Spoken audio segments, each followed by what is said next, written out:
আসন নাই। যারা আলেমদেরকে মহব্বত করে না, দেখলে খারাপ লাগে, দেখলে কষ্ট হয়, দেখলে গালি দেয়, বুঝতে হবে কোনো না কোনো ভাবে তাদের জন্মেও সমস্যা থাকতে পারে। কারণ ভাই নামাজি কালামিদেরকে দেখলে তো দিলে প্রশান্তি আসে। নামাজিকে দেখলে, কালামিকে দেখলে, কোরআন তেলাওয়াত কেওলাকে দেখলে, জাকিরিনকে দেখলে যদি কারো দিলে খারাপ লাগে, বুঝতে হবে ওর সমস্যা।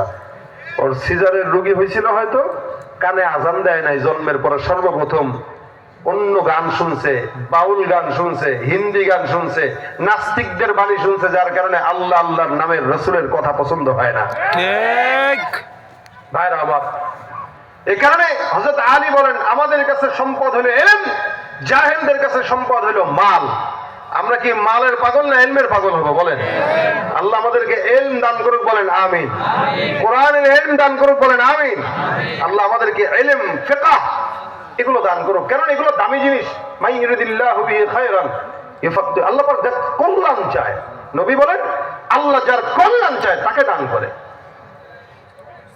ভাইরা আমার, এই জন্য কোরআনের ইলমটা সবাইকে আল্লাহ শিখায় না। আপনাদের এখানে মাদ্রাসা, কয়জনের বাচ্চা মাদ্রাসায় পড়ে বলেন? আসছেন তো অনেক, কিন্তু কয়জনের বাচ্চা পড়ে? যদি হাত উঠাইতে বলি, হাতে গোনা 50 জন 100 জন উঠাবেন, এর কমও হইতে পারে।